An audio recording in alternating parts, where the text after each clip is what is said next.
Okay, so hi everyone. Thank you very much for watching or listening. Liam Hartree here today with another episode of Presenting Champions. And today I'm joined by a very, very special guest who's joining us from Bosnia. Today's guest, Nikica Vujicic. I think I'm saying that the right way. I've been practicing that anyway. Anyway, today's guest, very, very special talent, rising talent in the world of MMA. He has an extensive background in wrestling, freestyle wrestling, Greco-Roman. He's done just about everything, and Brazilian Jiu-Jitsu as well. To list some of this man's achievements, obviously we've got catch wrestling, we've got just started in MMA, we've got wrestling, the Balkans freestyle. He's won medals in that, I believe. Greco-Roman, he's won medals in that. In the European Greco-Roman Championships as well, placed seventh. Has competed in the BJJ regionals tournament as well. But this man today, I believe, his journey, the best is yet to come, first of all, in terms of fighting and in terms of combat. But as always with my interviews, there's more than just sports to this. Today, we carry a powerful social message, a powerful message about mental health that we're going to be getting into today. As always, we're going to be going deep into mindset, into the mindset it takes to overcome greatness. And today's guest, he has a message of hope for you all about some things he's overcome off the mat and outside of wrestling as well. So, Champ, that's enough about me talking about you in third person and everything. Sorry, it's always weird talking about someone in third person when they're just watching you and everything. So yeah, so thank you for coming on the show. Thank you for making the time. Have I missed anything with some of your achievements there? I mean, you've got different medals and stuff. Um, if you've got, I mean, those are the ones I found on your Instagram and everything. Have I Yeah. missed anything else? I'm 0-1 in professional MMA. I got knocked out in the first round in the super heavyweight division. Yeah, but you listed pretty much everything I won. Yeah, Other than countless losses, I've counted over the years, but I didn't mention that on my Instagram. So yeah. Well, that's always the way. I mean, sometimes the start on the road to greatness. Sometimes it's bumpy, but you always get there. But yeah, some great achievements, some great medals there that you've won. So, like I was saying at the beginning, we've got a lot to go through in your life. So let's start at the beginning, in terms of like where you were born, where you grew up, and particularly where your interest in like martial arts, wrestling, that type of stuff was first, where the fire inside you was first lit, if you like, for that type of thing. So time to go back in time. Please share with us a little bit about your early life. Thank you. okay, so I was born in the capital of Bosnia, Sarajevo. I was just a regular kid, so middle class family. Went to elementary school. I was trained what most kids train on at that time, like basketball, swimming, playing ball on the playground, fighting with the kids. I was a big kid, so I loved to grapple with other kids. I would do WWE moves, huge John Cena, Rey Mysterio fan, the whole WWE crowd. That was the big thing for me in elementary. Got into parkour shortly after because that was a trendy among kids then. And pretty much my whole childhood was just a regular childhood on like the first look. At home, there was some issues with any children because my parents are a bit older, so it was harder for them to understand a lot of things I've been going through as a kid and how the times worked and everything.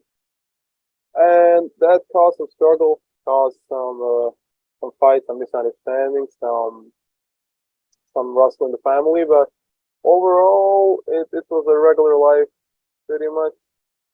I was gigantic always as a kid, so I have massive bones. I was born with weighing 5 kilos and 200 grams. While giving birth to me, my mom lost three teeth tooth from giving birth to me because of the pressure and everything. So I was a massive kid from birth.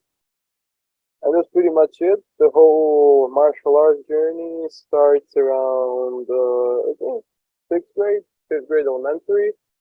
So I was at the time I think what is that 11, 12, something around there. When a buddy of mine was much older than me actually we play basketball all the time. So he was really into playing rough with me because I was a kid that was really at the time I won't say weak, but really emotional. So I would at the first punch being sure, even if I'm throwing it, I'm crying hysterically. I'm all red, I'm sobbing. That was my thing, and I could never get into the fighting thing where I'm hating someone, where I could feel hate towards someone, but I can't hate someone as couldn't hate someone as a person at the time. So he noticed that, and he picked up on it, and he was, I think, at the time 18. I was around 11, 12, and we would play basketball all the time. He would hit me in the face with the ball, make fun of me, whatever, but would treat me nicely. And I remember one day that was a turning point. So I think I was 12, and we were playing ball. It was raining, so we went into some like old building, whatever. He was like, "Okay, let's do some sparring." So we would wrestle occasionally on in the parkour gym, on the grass, whatever. So let's do sparring. I'm like, "What? What do you mean sparring? Want to wrestle here? It's concrete." He's like, "No, no, let's go punch it." I'm like, "Dude, I can't punch you. I like you." I was like, "Dude, stop being a coward, just punch me." And I was like, "No, no, I don't want to." He started pushing, so he put his hands up, and I didn't know how to fight. I was just like this. I was a big kid. Again, I was weighing at the time, I think, around 85 kilos. So I think he threw a punch at me, and I grabbed his like in like a wrestling collar tie. I didn't know how to wrestle, but it was resembled it the most. I pushed him down, and I remember giving him like the strongest slap I could give. And when I slapped him, he grabbed me into like the little clinch, started kneeing me. I fell to the floor. I'm like crying, sobbing. He just put his hands out, like lifting me. He's like, "Man, stop crying. Let's just go play ball." And I'm like sobbing, walking behind him. He's not even paying me any attention. He's like, "Yeah, let's play ball." The rain stopped. And he kind of wanted to point out at the time. I don't know even if he knows what he was doing at the time, but at the time, I was shown how weak I was, but not to the point where I would feel endangered. I would just feel unable to change anything. So I think the day after I looked up, because that's all I heard in the circle of kids and what was popular at the time. This because of Conor McGregor was fighting at the time, so I heard MMA somewhere, and I googled MMA Sarajevo, Bosnia, whatever, and a club pops out, and I went. I think the day after I joined. And first class was jiu-jitsu class, second class was wrestling class, third class was Czech MMA class. And I think I was 12 when I joined. Yes, I was 12 when I joined. That's pretty much where it all started. I was in that team for, I think, 6 months. And that's where I discovered grappling. So I knew about wrestling, I knew about throwing everything, but I knew, okay, if someone clips me in the jaw, I'm gonna get knocked out, I'm gonna fall. So when I saw everything with reading grappling, I was like, okay, this has a certain upper hand on the fighting, and I started really getting into it. And I knew the bigger guys that I was training with, I couldn't catch them in the striking part, but I knew okay grappling. So I started writing down things that we would do in class. I started like this. I would memorize all the submissions I know. At the time, there were like two of them: like triangle, arm bar, kimura, and I would just triangle, arm bar, kimura on my way and back to school. So I remember the names, and then where I remember the setups. I would try all the submissions on my dad, tell him try to get out, stuff like that. And but I still couldn't cut it with the guys. And they were older and they were much longer into it. But the thing is, I would always uh, force the fight to go into their best spot. So if they got a bad guillotine, I'm gonna go right in that guillotine and try to survive. If they got good top control or good guard, I would just go in there. Because I knew if I go into their best area and I survive there, I have a bigger chance of beating them. And that's what I did most of the time. So maybe four, fast forward, like 4 months, I was doing well. I was still struggling, and that's where I started like the typical white belt thing people do these days. And it's like leg locks. So I remember I looked up a three foot log on YouTube. I found a plain list where someone was doing it, and I went to class that one day, and this older kid would beat the fuck out of me every time, every session. I grabbed like five straight ankle locks, like right away, and he like screaming like, "You can't do that! Well, why is he doing that?" And the coach from that team was like, "Well, it's leg locks. You can't do it. And why don't you do them?" Like, leg locks doesn't count. He was raging, but we laughed it off later. And that was where I first showed interest into grappling, because for some reason striking didn't seem as something fun to do at the time. So I was like, okay, grappling's really good, but it's MMA, so I have to mix it. So later on, I heard about an open match that few jiu-jitsu guys were holding in the same gym, same place, but on the Sunday. I don't know. I went there. What Saturday? I can't remember correctly. So I went there, and one of the guys, the biggest guys, who would later on go on to be my coach, was like, "Hey, we're gonna steal Nikica." And I was like, "Oh, you're gonna steal me? Oh, that's cool." So I good at it, and it was weird because I would get my ass whooped the whole class. Like I couldn't do anything to anyone. All I had was double leg, my bad straight foot lock, and side excuses on arm bar.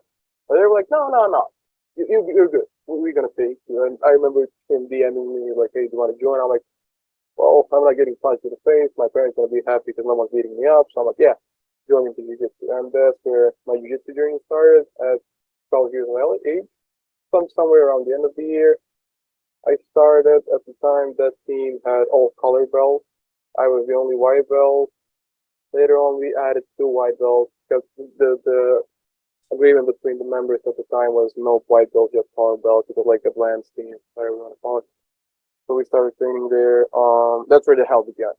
So that's where I'm like, okay, so I had guys that could wrestle, guys that could play guard, guys that could really crush you just by pressuring you because they were like strong, heavy, just some of them judoka, some of them extra players. It was a really heavy surrounding for a kid to survive in.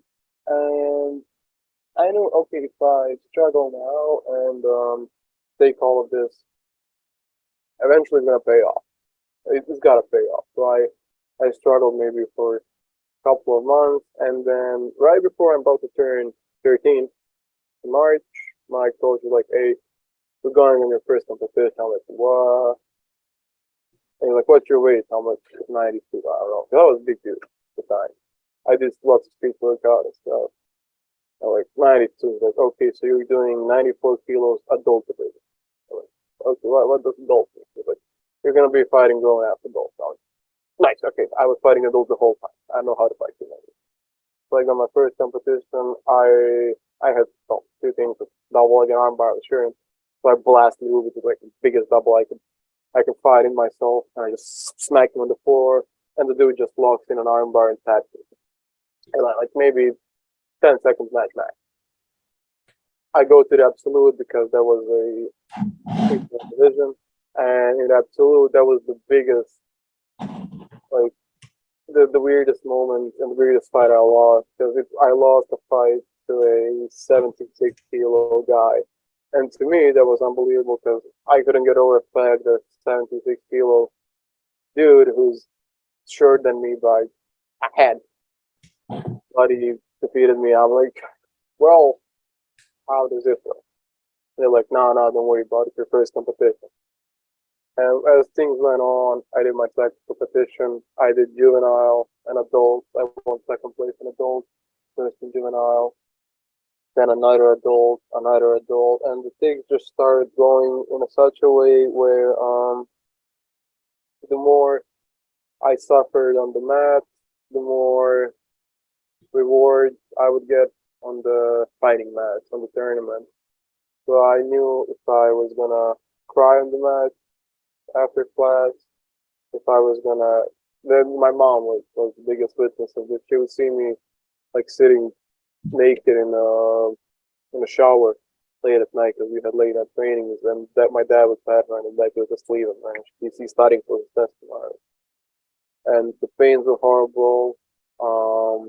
I couldn't sneeze properly, I think till the end of high school, I couldn't laugh like extremely loud because of all the damage done to my ribs. I have extremely torn ligaments in my wrist. I have both shoulders pretty much damaged. Ligaments in my feet are damaged. I went to my prom, elementary prom, limping on my left foot because I tore it with my coach when he was sparring. My both knees are kind of here and there. I can't run properly. I guess I have lots of health issues due to all that. So I don't know if it's really worth it, but it gave me a huge advantage over new competitors and even over the competitors that were doing it longer than me. Because I knew, okay, I have this, and this hurting me. So why would I, why would I even care if they hurt me? I'm hurt anyway. So it was easy to disregard my health and everything. So fast forward maybe a year or so, my coach, he was an ex-wrestler back in Yugoslavia. After one tournament, he says, "Hey, you're in Belgrade, Serbia." So he says, "Hey, when you get back tomorrow, you're doing a wrestling tournament." And I'm like, okay, wrestling. So I got double leg, right? He's like, Greco-Roman. I'm asking, what is Greco-Roman, dude? He's like, oh, God. And they showed me just an arm curl. That's pretty much all I knew, but it was, I don't know what's the correct name of it. It wasn't a regular arm curl where you throw someone over your shoulder. It was an arm curl where you go under someone's arm. I don't remember the correct name either. So that's all I knew. I go in there, one kid wrecks me, I throw one kid by a lot, and they were like, okay, we're gonna put you into this club because anyways, wrestling is Boston pretty much non-existent, so if they can scrape up any competitor to fight for them, they'll take it probably. So I got in there, I was a big kid, and I was doing jiu-jitsu and wrestling simultaneously. So I would do, and at the time I started doing gym, so weightlifting. So I would do around 3 trainings per day, doing like maybe weights in the afternoon, and then wrestling and jiu-jitsu one after the other in the evening, and school with that. So I would do that to possibly almost 3 years of high school. And over those couple of years, I remember I lost, I can say this for sure, I lost for sure 60% of the matches I had. I lost them. So I got, and I didn't lose them by a point, by a 2 point. I lost them by a pin, by getting planted, by getting destroyed, by getting obliterated by the kids.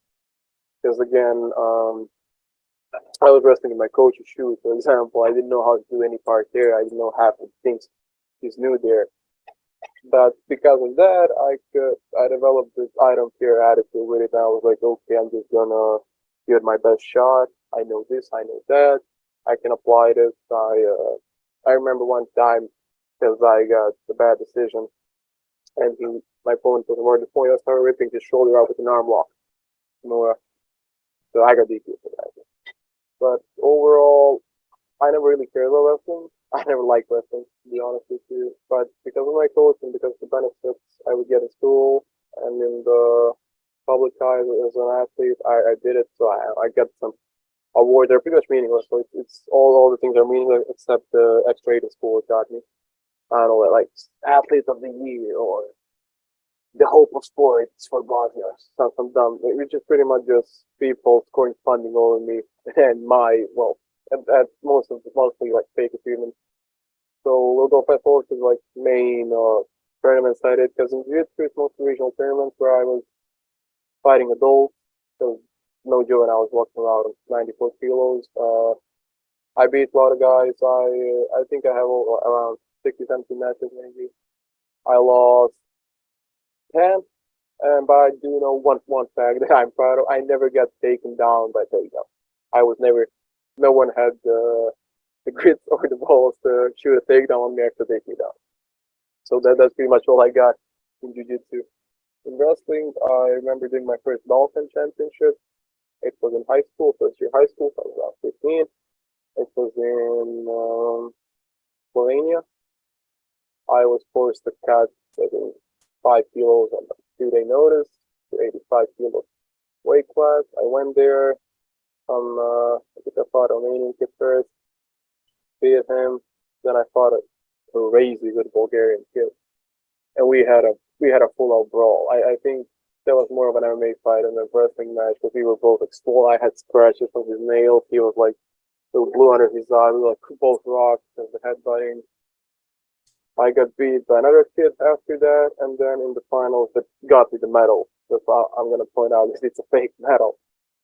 The kid from Macedonia, and that kid wasn't even in the shape to wrestle. That was a kid that was just there.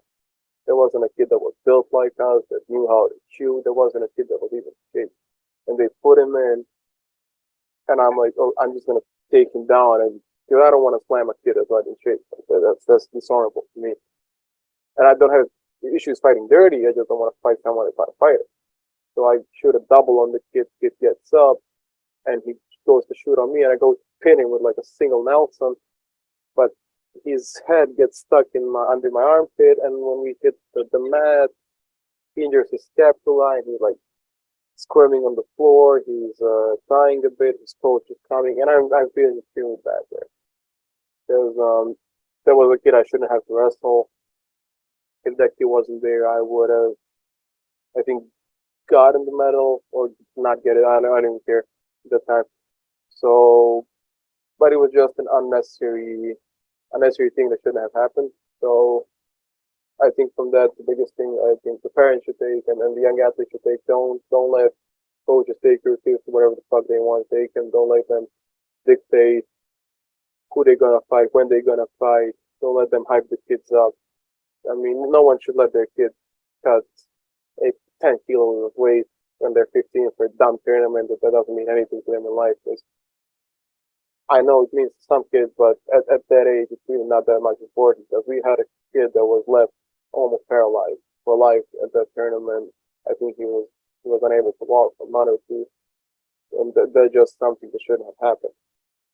And yeah, that was my first achievement, if you want to call it that. After that, I went to the Europeans in the 92 kilogram weight class. I was doing Greco. I was supposed to do freestyle, but the wonderful entourage that was supposed to take me there disagreed, and we're like, well, if we go freestyle, we have to stay a bit more time, which means more money, etc. You'll do Greco. I'm like, well, I didn't do Greco, but I'm going to do Greco. So I go in there. The first fight I had was against Italian kid, and in Europeans, to get to Europeans, if your country is a good country like Italy or like strong country has a wrestling system, you gotta win nationals or get a place nationals or get a real qualification. So I didn't have that because we had 5 wrestlers in the States, right? So this Italian kid comes and he's strong as hell. He's getting the double underhooks on me, but he was too strong for his own good. So whenever he would go for the double underhook, he would try to push me out. I would get over tie and just go into like a front suplex kind of. I did it one time. I got 4 points. The second time, he straight up ran at me because he was pissed. So I scored the 4 points on his mistake. And I did the same thing again where I just tilted him over with an overhook and I pinned him there. And because it was an A0 and a pin, I got the most points among the bottom of the bracket, which is why when I lost the next match to a kid from Azerbaijan who won 3rd place, I was placed in the 7th as I had a pin plus technical victory over the kid because of a 0 advantage. So that's my second achievement, if you can call it that. Again, most of my achievements are good on paper, but it's not a really good story behind them. I love telling stories of the kids that I knew there that were lost after. I had a kid from Bulgaria that had a torn meniscus, and in a match he would go and would crack his knee back together that I bandaged before that, and he would continue to wrestle limping on one leg that he won 2nd place or 3rd at that European, and then won Balkans afterwards. And that kid actually got cut from the wrestling team because they said he wasn't good enough, he wasn't good enough, because the coaches decided everything pretty much in the wrestling, which I don't think is a good idea. And after that, I went to Balkans, and this was probably the funniest competition I ever had. So I was 105 kilos, 109 kilos, I don't know, and I was supposed to do freestyle, and that was in Sarajevo, that competition. So I was supposed to do freestyle, and I remember my coach saying, "Hey, you got a medal in freestyle. I just want three of them." And I'm like, "Dude, that doesn't mean anything." He's like, "No, no, no. You should do Greco too." And I'm like, "God damn it, fine, sign me up, dude. I don't care either way." So he signed me for Greco and free. I don't think I'm the only kid that ever did that around these parts. And I'm fighting Greco and freestyle the same day. So I had, I think, total of like 6 or 7 matches in one tournament. In Greco, again, by sheer explosiveness and I think fighting IQ that I got from grappling and some kickboxing I did before and MMA, I managed to get a lot of step overs, lots of combos, score some points. I think I won 2 fights just based on that. In other 3 fights, I got destroyed to the point where I was like, dude, I don't want to fight these kids. Leave me alone. My dad was screaming, why'd you let him do it? And I screamed back at my dad, you go fight him in there. Because I had a Greco kid, like kid from Greece. He just lifted me up. He just swung me before Bulgarian. He just pinned me like straight away, like first 10 seconds. And it was just, it was violence. Kids on kids violence pretty much at that time. But I won against Bulgarian runner-up national in Greco, and I won against the Serbian national champion. Again, I didn't win on skill of wrestling. I won on explosiveness and like I think fighting actually because I was pretty much waiting for their mistakes and yeah, that's all I had in Greco pretty much. In freestyle, I beat a Romanian national champion on a quite solid defensive wrestling technique. So good sprawls, good back taking, good riding. I was focused on. That was an easy match in the finals of freestyle. I fought a kid from Turkey. That was a like back and forward match. But at turning point of the match is where the kid got my back, and we're both standing, so there's no point still. And while he's having my back, controlling me with a cable gripper, I go and trip him. So he falls, and his back gets exposed. So his back touches the mat. My back doesn't, because I do a full bridge on him, on his body, and I go behind. So my back never made a contact. I go behind him, I get another exposure from him, so that should be 6 points for me. And it was for maybe good 5 minutes of the challenge reviewing and everything, but they turned it around, gave him the victory because they deemed that his back exposure was actually mine, even though on the video it's obvious I never touched him with the mat with my back. So that was the only thing I was regretting at the time because they stole something I really looked forward to, that Balkan title, because that was a fair and square fight that I should have won against someone that was a fighter, someone trained like me, someone that really gave it their all. At maybe I think last minute and a half, I got a cut to my head. I can see it because I went for a blast double and a kid cut me with his teeth because I headbutted him really hard. So I remember just seeing red in my eye, and I remember his teeth being like busted up a bit.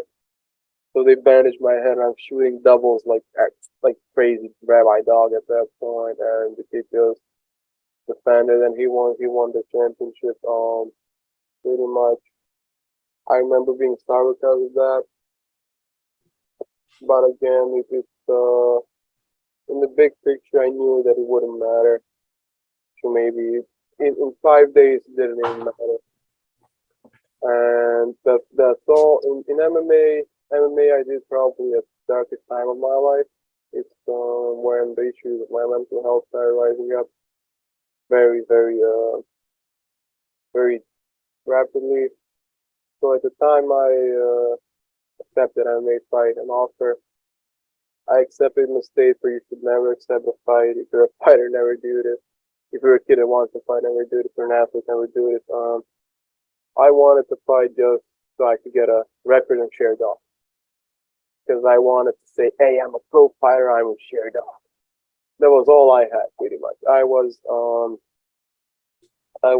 124 kilos, out of shape. I couldn't last 2 rounds in the heavy bag. Fat, chunky. I was really close to diabetic at the time. I think I was pre-diabetic. I was having heart issues. My resting heartbeat, I remember, was 120 beats per second. It was probably the most horrible period of my life. And I would smoke, I think, a pack of cigarettes a day. But I still kept it a fight because I'm like, okay, if I can get this guy down, maybe I can win. Maybe. But I know if this guy starts swinging, this guy know how to wrestle. I'm done. I didn't care. So when we got to the fight, the venue, I remember before a fight, I was a co-main event, the big guy, whatever. And we both debuted. The guy was 32 years old, and he cut 12 kilos for that fight, and that was a super heavyweight fight. So when I heard that, that was a huge red flag for me. I knew, oh, this guy came in so conditioned, it's bothering me. And I remember I was just sitting waiting for my fight, and I smoked a whole pack of cigarettes. One of the judges, he's like looking at me like, man, that kid really doesn't care about anything. That's me. I'm just looking at, I really don't care. They didn't have a shorts for me, so I fought in my boxers with a cup underneath. So I put one boxer, then a cup, then another pair of boxers. I take the guy down in maybe like 30 seconds. My corner wasn't even my coaches, but just a few friends from the MMA team that I knew that I wasn't part of. They were like, hey, you want to fight? We can get the fight. So I went there. They were quite sure in my grappling that you should never be an MMA fight, never rely on just one aspect of fighting when you're doing MMA because shit can go south. And most of the time it does. I was sure in my grappling, but they gave me like advice like, hey, don't go for the head, don't go for the strike, don't strike, just go for the submission, just go for the control, the finishing down there. And I could have. This guy knew I was a grappler. When he got up, he hit me with a high kick, then an overhand, then he threw a hook that I don't even know if that hook grazed me. I just fell to the floor, and then he like, and I remember I counted these punches. Watching video later, I think he found me 13 times when I was on the cage. He busted my nose completely. So I have a bone sticking out of my nose. He gave me a nice concussion. When I got up, I just wanted to leave the cage. So the guys around were like, hey, where are you going? I'm like, going home. I lost. What is it? He's like, man, you got a hand rising into this, that. I'm like, what are you talking about, dude? Because I was so shaken. I had a huge headache. I didn't know what happened this time. I just wanted, like, the light to stop flashing again. So that was pretty much it. After that, life went down really badly because I had to move after my that was out of my high school. I had to go to Germany with my mom. We had to look for some work in a attempt to get like better life, better money, better stuff. And I had a plan of continuing my career there, but things wouldn't work out for me whenever I tried something because my mental health was slowing me down the whole time. So my mental health issues, which I can share later, were slowing me the whole time. The medication, the addiction problems, the whole struggle of just waking up, going to the bathroom, were always haunting me. And I ended up working on a construction site because my family fucked me over actually. When I got there, they got me like a construction site job where I worked 10 hours a day, and it took me 2 hours of commuting to get there in Germany, Frankfurt. So it was a hell of a rough time. I was sleeping with my mom on the floor, but at the time I really realized, okay, this MMA thing doesn't matter shit because I'm sleeping on the floor, and all I wanted to do was actually just go home. At the time, I was quitting on everything. I was really suicidal at the time. And as a kid, man, I was 19, like 3 and all that. As a kid, you just, when that happens, you just lose all hope because you can't see any way out. You're young, you don't know what'll happen. And if that happened to me now, I'm not sure I can hang with it, even if I went through it, but that was the first time going through something like that. So that's pretty much when I got back, got separated from my all jiu-jitsu team that I was with for all these years because of some personal issues we had. Uh, I can't get into that because they might see this video actually, and I won't. But those that know. But I'm just telling you to all the athletes that might face certain issues with their environment and training. Don't tolerate any form of disrespect or violence or carelessness because I think coach is the most important position a person can have in life, especially coaching young human beings, youngsters, and coaches should build kids up. Coaches should be type of person that will help the kids, that will make help them make right decisions, that will motivate them to do good things in life, not just on the mat, not just in the cage. They should support them, give them advice, and not be some fighting figures that will give them the whole bullshit talk of being tough, being rough, being this, being that. And sometimes as a coach, it's much better to stay silent than say something dumb to a kid because kids are like sponges. They take things in. I was the same way with my coaches at the time, sadly, but then we faced some personal issues. We separated. I went to another team, MMA team, and this was the first time in years I was actually a part of an MMA team. I want to give it a shout out a bit. So this is our shirts, Team Rolling Sarajevo, MMA team. Sorry for the shout out, Leo. I gotta give myself a commercial there. It's all good. It's all good. Yeah, so I joined them. It's the most professional team I've ever been in. I have a wonderful coach, uh, Feja. I have another strength conditioning coach, Tariq. Two shout outs to those guys.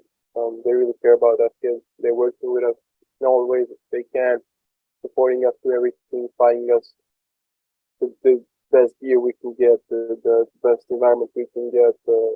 Just they're treating us as human beings, but as kids, which is what we are. And to every even joke about fighting, we get a reply, do you think you're ready? If you think you're ready, well, I don't think you are, so you're not going. And they will always tell us, if I wouldn't send my own kid to fight in that shape, why would you think I would send you? And that's what I think should be the main and the most beneficial quality of a good coach and something all parents should look for. Like constant care for the kids and not the financial situation of their club team, whatever they're leading. I'm still with that team. I'm very happy with it, very proud of it.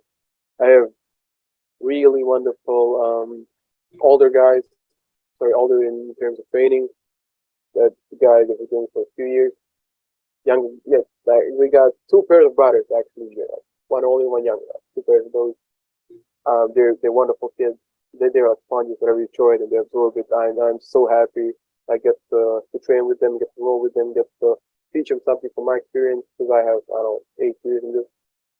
And at this point, I would be probably happier if I saw them win a UFC gold, I don't know, Bellator gold, whatever, than see myself win it because it's just fulfilling to see how good results, good treatment gives birth to, and how actually with work, with care, with quality talk, we can achieve. It's not only to be fighters, but actually to be good individuals, someone that will change the world, someone that will impact others, someone that will impact their environment, their school, their homes, to be the leading examples of a humans, not just athletes. Because all we see these days is show business and things we would see in WWE before they're real these days. Um, and I'm really happy with this team. I'm hoping to get back into fighting next year, hopefully, with my coach. But that's on my coach, not on me. And I'm not even planning to disagree with him on that. I'm hoping to get back into amateur fighting because as a fighter with under 3 fights in pro, I can still do a class in amateur and then slowly build myself up to fighting pro again. So pretty much that sums up all I have to say about my story when it comes to fighting. Amazing. Well, I tell you what, I mean, it's been very cool listening to that. And I mean, I was just listening carefully because there's so much to take in, and there's the highs and the lows, and there's the lessons you've learned along the way. There's some, very harsh experiences in there as well.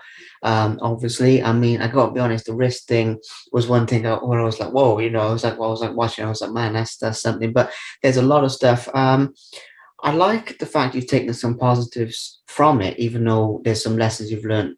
Well, pretty much all of them you've learned the hard way. But at the same time, there's still some positives from it. There's a lot of brutal experiences in there where you were saying it, and I was like, man, you like you went through that. I was really like feeling for you, and I don't mean that like in like a pity sort of way, because I know you got through it and you learned from it, so I still got a lot of respect for it. But some of the things you went through, I was like, well, I mean, the fact you pulled yourself through that, amazing. Basically, looking at this, I mean, looking at the story so far, we'll do the interview in like two halves, and like looking at this, I want the interview to be um only like about an hour longer anyway for people's attention span and stuff, otherwise it's too much and people turn off. So we've got a lot into your wrestling. I mean, you answered like every question I had there, all in one. And that's good, man, because it's, do you know what it is? It's from the heart. It's authentic, it's real, it's raw, like whatever you want to call it, like that type of thing, 100% real. So I got a lot of respect for you sharing that, especially like the mental health stuff as well, because that's not easy to get on camera and talk about. So moving into like the second half of it, if you like, and the only other thing to talk about is obviously where you're going from here, because we've looked back and we've talked about like some of your wins. I still think you've got stuff to be proud of in a way, but I know obviously you're brutally honest about what you think about them. Um, Man, I mean, also I'm just thinking back through it all, even that thing with the kid and like the neck and everything is like, man, it's heavy, Um, so in terms of like the future plans, let's talk about obviously what you want to do going forward. You did touch on it just now. You mentioned about like amateur fighting and some of that side of things. Um, when we were talking before starting recording, you said about possibly doing the whole psychotherapy thing or looking into that if that's something you might want to do. So let's talk about that. Let's talk about also how you've pulled yourself back from some of the mental health stuff as well, in the sense of obviously, I imagine you still have some struggles and things, but you seem to be in a better place than um, like that lowest point, with Germany and things from where I'm sitting. Correct me if I'm wrong. So yeah, let's just talk about basically one, how you bounce back from some of the mental health. And I know it's a process, but it's not literally like you flip a switch and it's a process, but you're doing better. So that's good. Talk about that and talk a little bit about like your future plans. And to be honest, after that, we'll wrap it up because it's some fantastic content we've got. Very, very happy with it so far. It's been easy for me because I've just been listening. Usually I have to ask more questions. So like I say, I respect the way you've flowed with it. But yeah, talk to us a little bit about the future and what lights you fire, where you want to go from here, and just anything you'd like to say about that, really. So my main goal for the future would be finishing college at this point. I think college degree for me will be a big step because I'm someone who never really got into the whole educational system thing. As for me, educational system was a part to go through in high school because my mental health issues started rising up at the time. My depression, my anxiety later on, borderline personality disorder, lots of addiction issues due to bad doctors, bad decisions I made on my side as a kid. Because as a kid, just trying to run away from things. I never got to actually focus on school properly. I would miss probably half of the classes per year. And yeah, I really wish I finished college. I plan to try to finish college. I'm hoping to go into a certain way where I can get a certificate for some kind of psychotherapy work, whether it's just a bachelor in any type, whether it's CBT, whatever. I just it's something I think I have the most to tell about actually when rather than fighting. I'm planning to do that. I'm also planning to try and keep up the MMA gig and see where it leads me because all it takes is one person, and I got a one person in my life at this point that I didn't have when I was going through all this. That really wants to see me uh, win and fight and try everything. She supports me to everything, and I wanna actually show that person uh, what would a version of me as my full athletic, my full fighting peak look like. And I want to see it for myself. Actually, I want to see what the strongest version of Monstrinho of Nikica would look like. What a strongest version of me is capable of doing to, I don't know, world class fighters, world class wrestlers. I just want to measure myself up against them. It doesn't even have to be a fight. If we can spar together, like the last rounds, I can score his. I would be happy with that.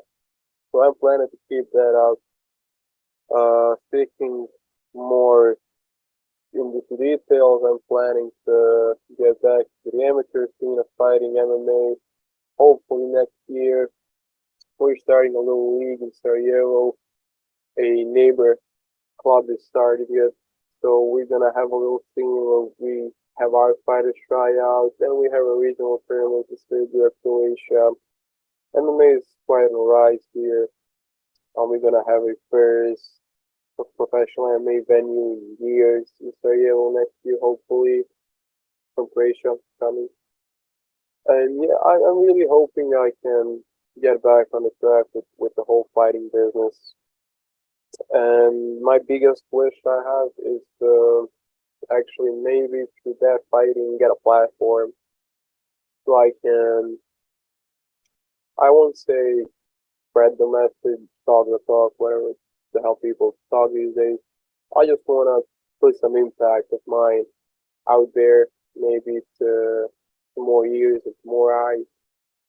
And I don't know, I'm hoping I could break the whole fighting fighter tough guy stereotype we get these days, or athletes popping bottles, scandals, idiotic behavior we see these days in the most top leagues from UFC, NBA, World Soccer team, all of that. I'm really hoping to break that.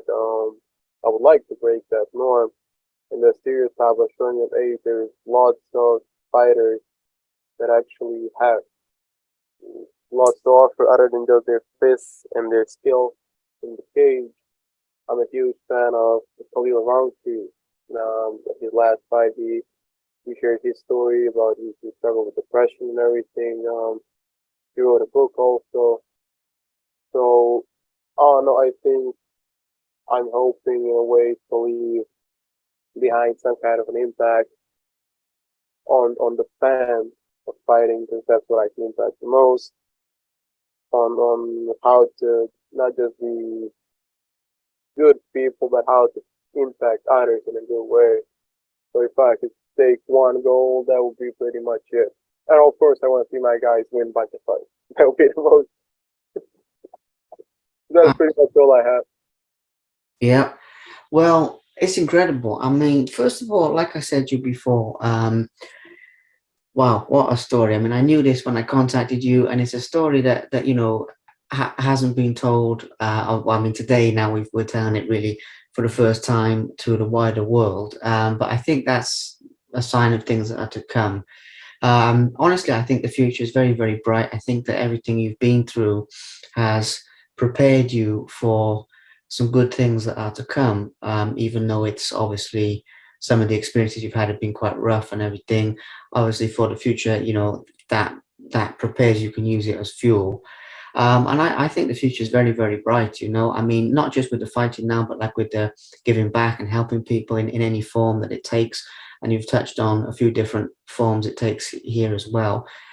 It's amazing. I mean, all I'd say, look after your body, because you only get one, and none of these things are worth your health. So my only advice, having worked with the amount of fighters that I've worked with, even in this capacity, would just be that thing about having nothing to lose and everything. leave that one on the shelf. Because you have, you've got like you've got. I know it's going to sound really cheesy, but it's still true. When people say, "Oh, you've got your whole life ahead of you," and all that sort of, I mean, they say it to me, and I'm like only a few years older, but it is actually true. It is actually really true. And even on the days it doesn't feel like it. And that would be the only thing I'd say is obviously don't wreck your body. But aside from that, the future is very very bright. And what I say to people, and I've said this to a couple of people lately on this show, is obviously a little bit further down the road. When you've had more amateur fights, when you've turned pro, whatever it is, we can do another one of these, and we can like update people on what's happened to that point. Very Because gladly. you've packed a lot into 20 years, but you give that like another 2 3 years, whatever it is, even just a little bit like that, and there's going to be a lot more to tell. I think so. Great message about the mental health. Great message about overcoming it. The fighting stuff. I mean, hey, that's amazing. The lessons you've learned from it. I'm very happy. I mean, it is ticks all the boxes. Is there anything else you'd like to say to your supporters around the world? I know obviously your career is still growing, so people who know you will be watching this. Some people will be watching this, or a lot of people will be watching this who are hearing about you for the first time. So basically, to your audience around the world, what would you say to those people, the ones that know you and the ones that don't? Um, I got much to say honestly, but one thing I would really love to say is, um, if you're struggling, if you're going through hard times, if you're in a dark place, deep spot you can't seem to get out of, use it for good. Use it for a good reason. Remember that all your pain, all the struggling can indeed be used at some point in life to help someone else not go through that struggle. Ask for help when you need it. There's no shame in asking for help. Um, and most importantly, try to be as kind as you can. Try not to piss in other gardens, metaphorically. Try not to throw your shit onto other people when you don't have to. Try to be respectful, be nice until other people are not, where you have to protect yourself, always protect yourself, the loved ones, but always try to be a kinder, a more loving, a more respectful person than the people hurt you. The people that hurt you were at one point in your life. That's pretty much all I got. That's powerful. That's powerful advice, actually. Um, Amazing. Well, what I'll say is, like I said to you before, we've gone into some good stuff, and I love it because we've gone deep with this. Like it's not just the simple stuff with like obviously the wrestling and things like that. We've gone deeper into you, like as a human being, and a lot of the lessons we've talked about today, they are applicable to any life area, and that's what's so beautiful about the whole thing is it's not just like wrestling. It's like the things you've learned, you can apply them to any life area. People watching this, listen to this. So please take heed of that. Champ, honestly, it's been a pleasure. Thank you for taking time out of your evening, and just thank you for being an open book. Really, I mean that's the only other thing I could say. I appreciate you, and I appreciate everything that you've shared today. So thank you. Thank you for inviting me. Thank you for everything you're doing for the sports, not just one sport, for many sports. Thank you for making your channel. It's wonderful, even though it's a small channel in terms of going viral and everything. But it's a wonderful channel where we can hear stories of the common folk, and they mean a lot. They mean a lot to those that don't know how much they mean. At one point, they will realize it, and then they'll feel bad that they didn't at the time. So thank you for everything you're doing. It's been a pleasure, and I really hope you keep this up, man. I really hope you interview many others, many more youngsters like me. I really hope we get to hear many more stories and just impact the general public in a way you and all of us that were on your channel can be proud of. Oh, well, thank you. I really appreciate the kind words a great deal. I did when we were first talking on Instagram, and I do now. So thank you very much for that.